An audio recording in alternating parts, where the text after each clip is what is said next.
Hello and welcome to the vlog. Today's vlog kills two birds with one stone, if I may use that unfortunate expression. First of all, it's the second in my ad hoc series of poking around other people's boats. But secondly, the boat I'm on has a very unusual power plant. Here's the craft in question, a 60-foot semi-trad built in 2011 with a shell by Blue Water Boats and fit out by Kingsground Narrowboats. It's owned by Alan and Wendy Douglas and their two Springer Spaniels, Max and Monty. The Douglases have owned the boat for a year and use it for weekends and holiday cruising. Like a lot of people, we'd hired boats over many years and in fact crewed on a shared ownership boat many times. We have dogs, been on boats always with dogs. It's the best way to have a holiday with dogs because you can take them with you wherever you go. And I think we decided when I retired that that was a project to have. We'd like to, if we could, find and buy a boat. We'd been to a marina, looked at two other boats, and somebody said, well, why don't you go and have a look at this one? And I'd seen the brochure for it several weeks earlier and thought it's out of my price range, but we'll go and have a look anyway. And when we came on board, it was a boat that we had to buy. So let's nose around. Being a semi-trad, there's an open rear deck with the usual seating on the side, but this is neat. One seat is hinged so can fold down to make extra space. It's a reverse layout boat, in other words the galley at the back, and a very nice galley it is too, with Corian worktops and lots of oak panels. There's no gas on board, but for reasons you'll see there's a lot of electricity, so a mains powered toaster and kettle are no problem. Ditto the microwave.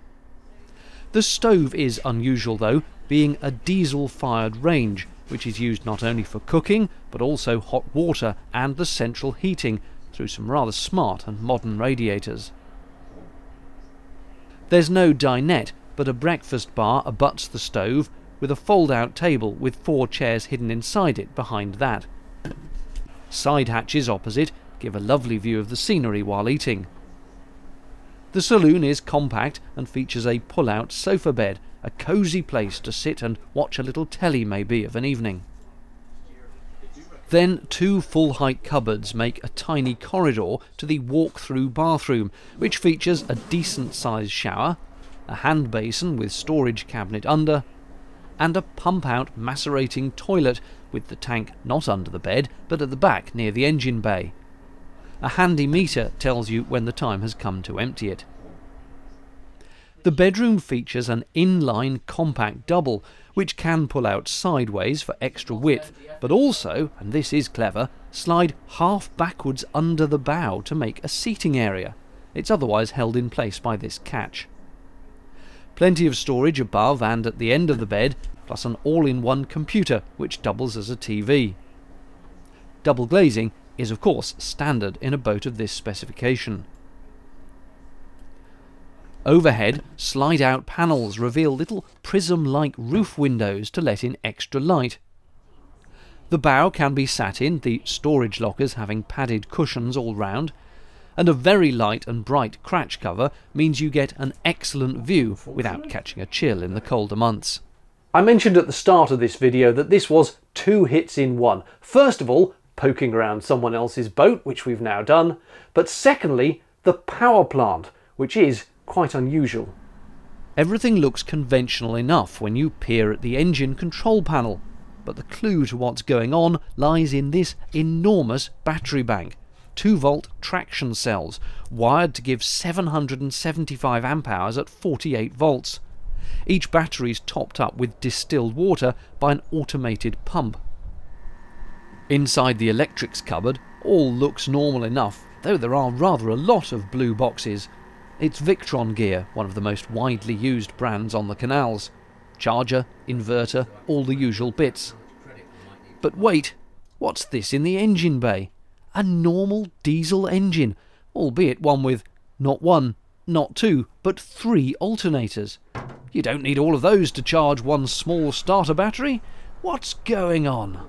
What we've got here is a standard marinised diesel engine. It's a Beta 43 found in many narrowboats.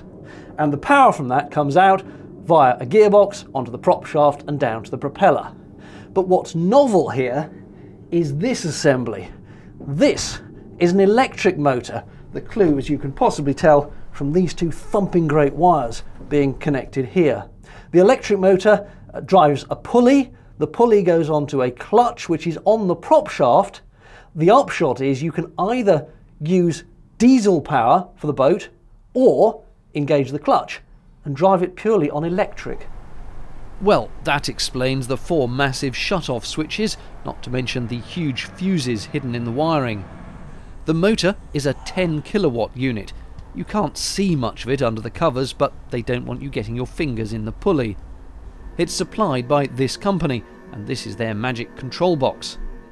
But I know what you're thinking. What's it actually like on the move? Turning it on is just a button press in the cupboard and another on a control unit outside. Popping it forwards just using the normal speed controller, and though you can't hear it, we are now moving and heading out of the marina.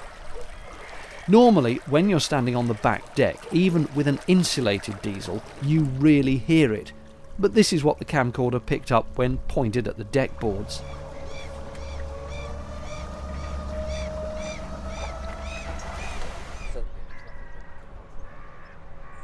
And here's almost full power. You can hear how noisy a passing train was in comparison.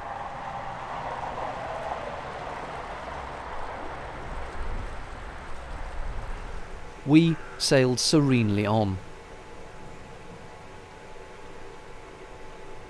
I'd evangelise about it. It's wonderful.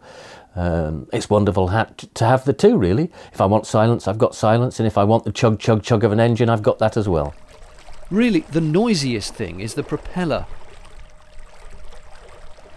You get lots of data about your power use from the little display, so you know how your batteries are doing. From the towpath, it's not only quiet as the bow comes past, just like any other narrowboat, but it's really odd when the back comes past silently as well. It really is a dream. The silence is more than anything the best thing. You know, when you pass boats by, there's something chucking out a load of smoke, and I don't have that, and I don't have the noise. So it is a lovely way to travel. The downsides, the considerable initial cost of the system, the cost of eventually replacing all those batteries, and you do still have to run the diesel to recharge. Apart from that, bliss. Thanks for watching.